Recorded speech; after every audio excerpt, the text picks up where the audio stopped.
Saudara, hari ini kita telah memasuki minggu kedua di bulan Desember, yang berarti setengah bulan lagi kita akan tinggalkan tahun ini dan kita akan masuk ke tahun yang baru.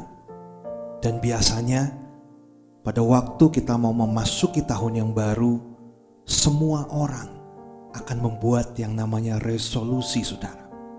Resolusi adalah suatu keputusan, suatu tekad, suatu niat yang akan kita lakukan di masa ke depan. Dan kalau kita perhatikan, biasanya resolusi ini berpusat kepada diri sendiri, saudara. Yaitu bagaimana supaya kita bisa mendapatkan kehidupan yang lebih baik lagi di tahun depan. Misalnya seorang karyawan rindu untuk memiliki gaji yang lebih tinggi lagi, saudara, di tahun depan. Dan misalnya banyak orang yang belum punya rumah, resolusinya tahun yang baru adalah memiliki rumah, memiliki kendaraan. Pokoknya semuanya, saudara, berpusat kepada diri sendiri dan berpusat pada kenikmatan hidup kita, saudara. Tapi pernahkah kita berpikir bahwa kira-kira hal apa di tahun ini yang sudah banyak berubah dari dalam hidup kita, saudara? Apakah ada banyak perubahan yang dulunya kita punya karakter yang mungkin kurang baik, saudara? Tapi selama 1 tahun ini kita telah belajar, maka ada karakter-karakter baru yang baik yang muncul dalam hidup kita. Dan hal-hal buruk yang pernah kita lakukan itu mulai kita kurangi atau malah mungkin kita hilangkan. Atau jangan sampai sebaliknya, saudara. Selama 1 tahun ini, yang dulunya mungkin kita melakukan banyak kebaikan, memiliki karakter yang sangat baik, tapi setahun ini ada banyak yang telah berubah sehingga karakter-karakter yang tidak baik itu ada dalam hidup kita. Hal yang baik berkurang, tapi hal yang buruk bertambah dalam hidup kita.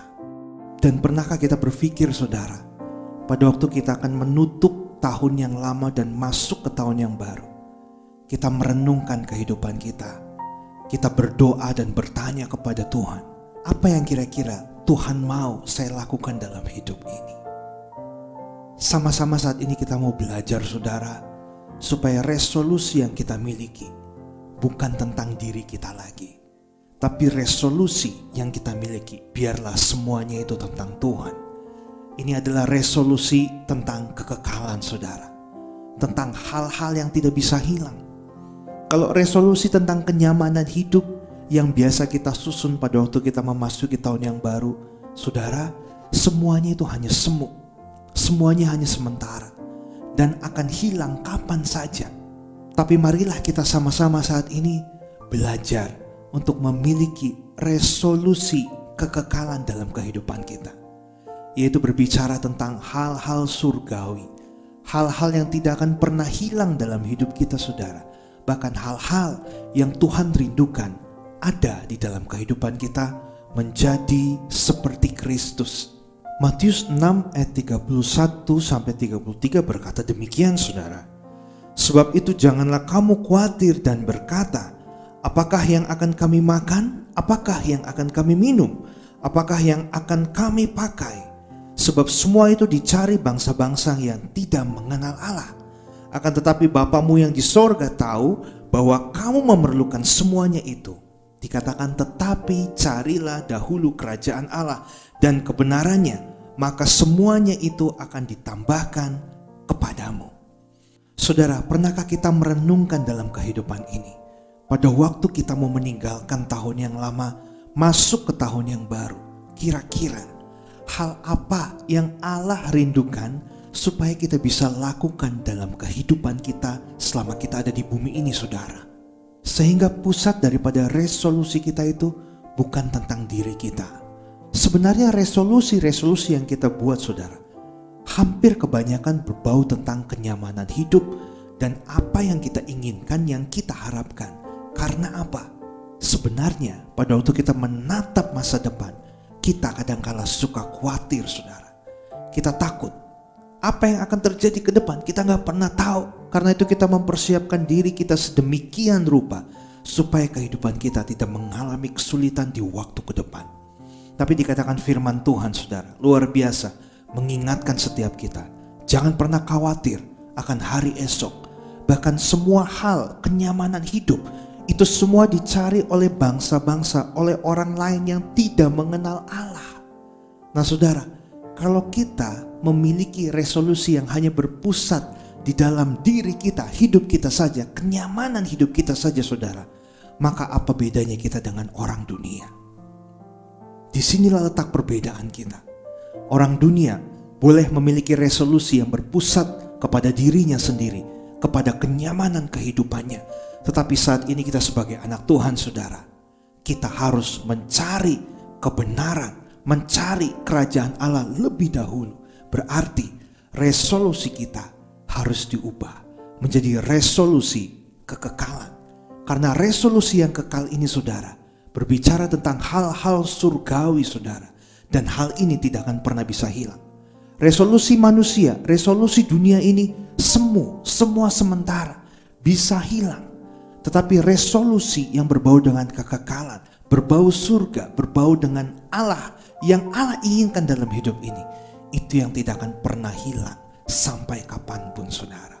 Sama saudara, seperti kami pada waktu kami mau meninggalkan tahun yang lama ini, biasanya kami dianjurkan untuk medical check up saudara. Kita harus tahu keadaan tubuh kita tuh seperti apa. Karena pada waktu tahun sebelumnya saya menderita satu penyakit yang tidak pernah saya ketahui saudara. Karena saya tidak pernah cek ke laboratorium saudara. Jadi saya tidak pernah tahu keadaan darah saya, keadaan tubuh saya itu apakah sehat, apakah tidak saudara. Begitu dicek di laboratorium saudara waktu tahun lalu, ternyata orang bilang rapotnya merah, hasilnya itu kurang baik. Sehingga selama 1 tahun ini saudara, kami melakukan perbaikan kehidupan, perbaikan gizi, perbaikan pola tidur, istirahat, dan juga olahraga. Sehingga keadaan tubuh kami saudara menjadi sehat. Tidak ada lagi hipertensi, tidak ada lagi kolesterol tinggi, tidak ada lagi gula yang tinggi saudara. Ini medical check up. Dan ini sungguh sangat baik sehingga kita bisa tahu keadaan jasmani kita. Nah saudara, saat ini sebelum kita meninggalkan tahun yang lama ini, sama-sama kita mau spiritual check up saudara. Nah ini kita bisa ngecek keadaan spirit kita, keadaan kerohanian kita saudara. Apakah ada hal-hal yang masih kurang? Apakah ada hal-hal yang perlu ditambahkan, perlu diperbaiki? Nah kita harus merenungkan hal ini. Sehingga saya katakan dari awal tadi, resolusi kita pada waktu menghadapi tahun yang baru ini bukan resolusi yang berpusat pada diri kita atau kenyamanan hidup. Tapi ini adalah resolusi kekekalan. Bagaimana spirit kita, bagaimana kerohanian kita bisa diperbaharui.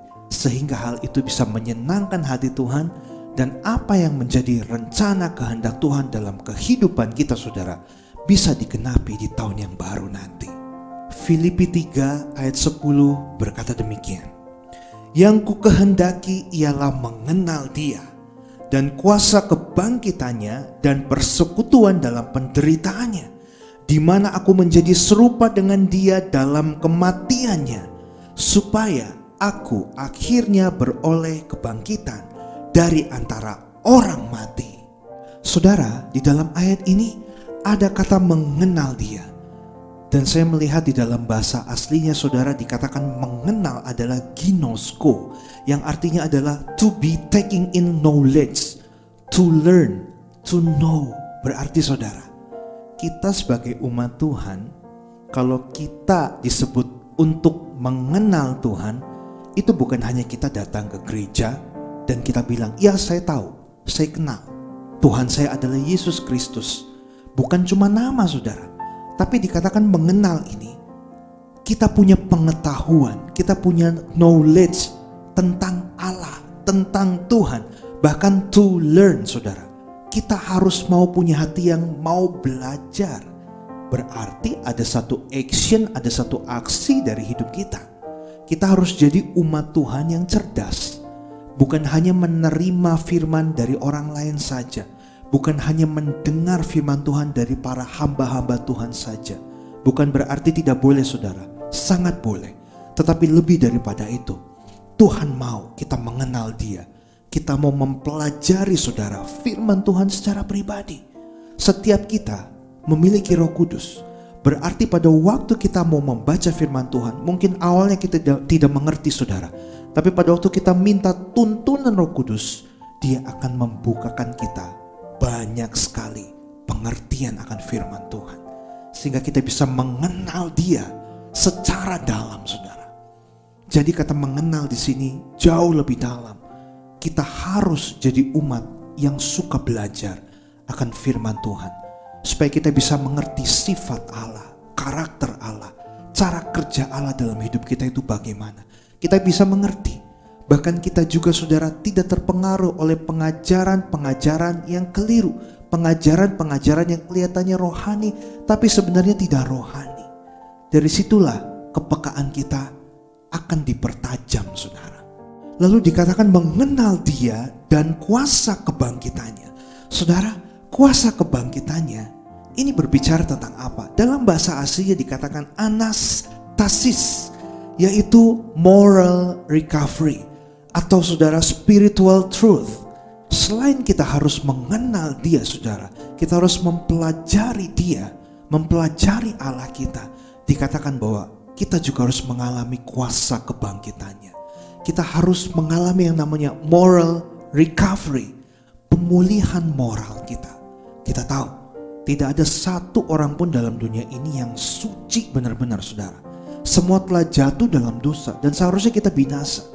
Tapi di bulan ini, bulan Desember ini kita memperingati. Sebentar lagi kita akan memperingati hari Natal, kelahiran Yesus. Dia menebus kehidupan saya dan saudara.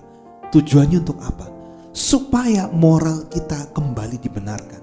Kita di reset ulang saudara. Seperti pada waktu firman Tuhan yang kami sampaikan di saat menyembah beberapa waktu lalu saudara. Bahwa kita ini akan dikembalikan ke rancangan yang semula.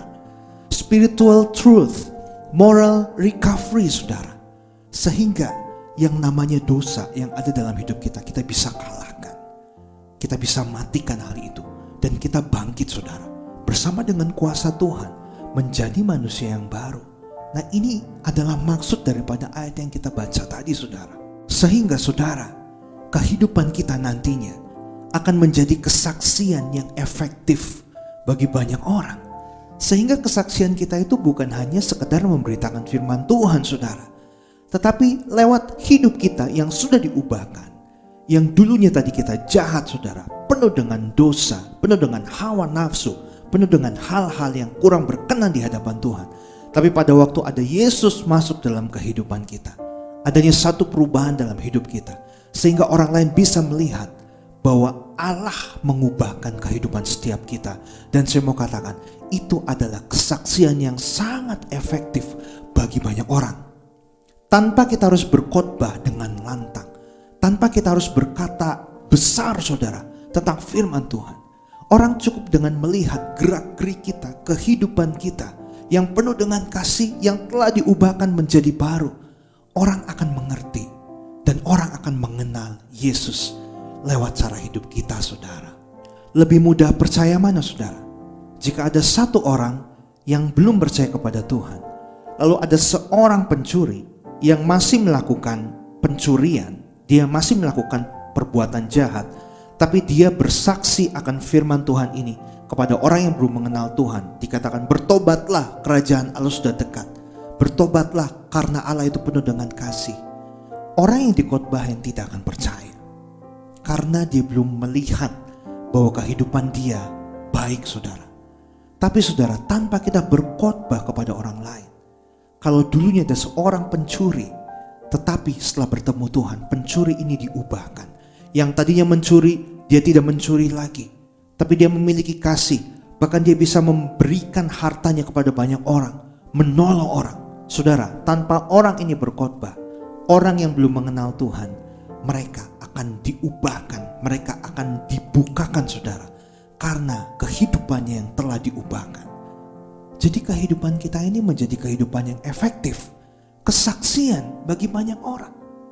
Bukan sekedar apa yang kita katakan, tapi apa yang kita lakukan saudara. Selanjutnya saudara, dikatakan dalam ayat ini, dan persekutuan dalam penderitaannya. Di dalam bahasa aslinya saudara, persekutuan itu dikatakan dalam kata koinonia, yang artinya bermitra dengan Allah secara roh di dalam penderitaannya. Penderitaan di sini bukan secara fisik saudara, tetapi melainkan penderitaan secara emosi. Artinya saudara, kita akan mengalami masa-masa di mana hati kita, batin kita ini disakiti oleh sesama kita, seperti halnya Kristus selama dia berada di dunia ini. Dia dihina, dia difitnah, dia hidup dalam kemiskinan. Semuanya itu, semua penderitaan sudah dilalui oleh Kristus. Oleh sebab itu saudara, kita sebagai kawan rekan sekerjanya Allah, kita juga harus menderita bersama-sama dengan dia. Mungkin di dalam kehidupan kita tidak lagi merasakan penderitaan secara fisik ya, dicambuk atau dipukul, ditusuk, tidak ya saudara. Tapi lebih kepada hal-hal yang batiniah, yaitu mungkin ada orang di samping kita, saudara kita, rekan kerja kita, yang menghina kita, merendahkan kita, akibat dari kita mengikut Yesus. Tidak sedikit orang yang mengikuti Kristus saat ini itu dihina saudara. Banyak yang bilang, kenapa kamu harus ikut Yesus? Padahal ikut Yesus itu harus menderita. Sudah tahu menderita, kenapa kamu justru ikuti? Kata-kata yang seperti itu cenderung menyakiti hati kita. Tapi saudara, jika kita bisa bertahan di dalam penderitaan tersebut, kita akan disebut sebagai rekannya Allah, mitranya Allah saudara. Nah saudara, hal ini juga tentang penyangkalan diri saudara. Misalkan ketika kita punya anak, anaknya ini sulit diatur, membangkang, tidak hormat pada orang tua. Kita sebagai orang tua pasti akan merasakan sakit hati.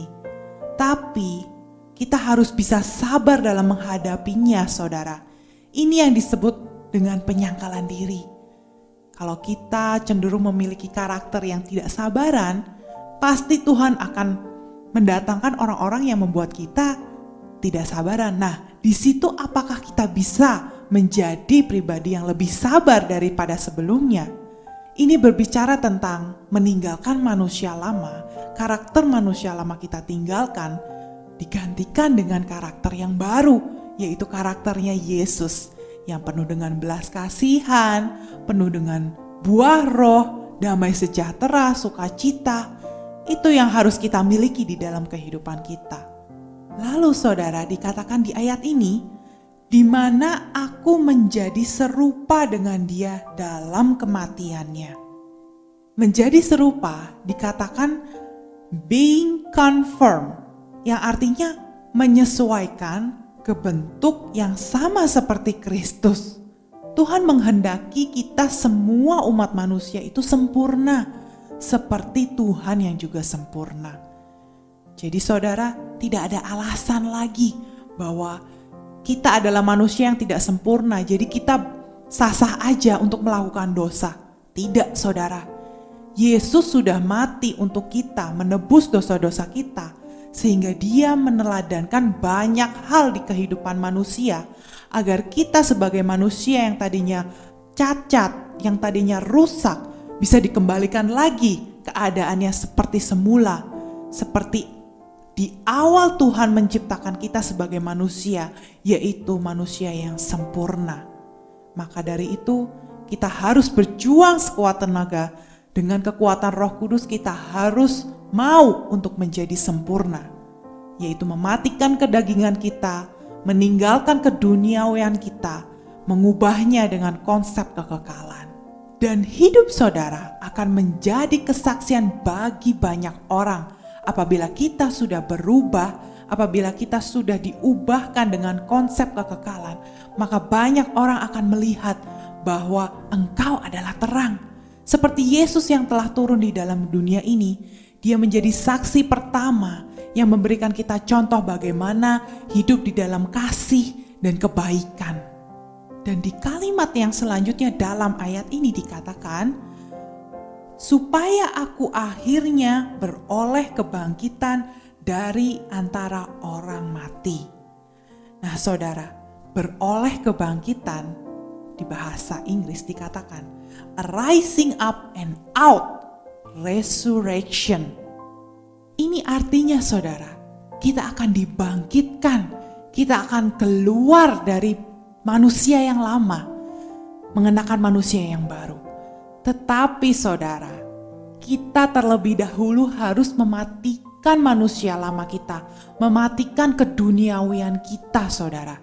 Setelah manusia lama kita mati, maka kita akan mengenakan manusia yang baru. Kita akan memiliki mindset yang baru, paradigma yang baru, dan kehidupan yang baru. Oleh sebab itu saudara, apabila kita sudah meninggalkan manusia lama dan mengenakan manusia baru sekarang ini, sesungguhnya kekekalan itu dimulai pada saat ini saudara. Bukan nanti setelah kita meninggal, enggak, tapi dimulai dari saat ini ketika engkau meninggalkan manusia lamamu di dunia ini. Mari saudara, sebelum kita meninggalkan tahun yang lama ini dan memasuki tahun yang baru, kita harus memiliki resolusi yang kekal saudara. Kita bisa mengganti resolusi yang lama, resolusi duniawi dengan resolusi yang kekal.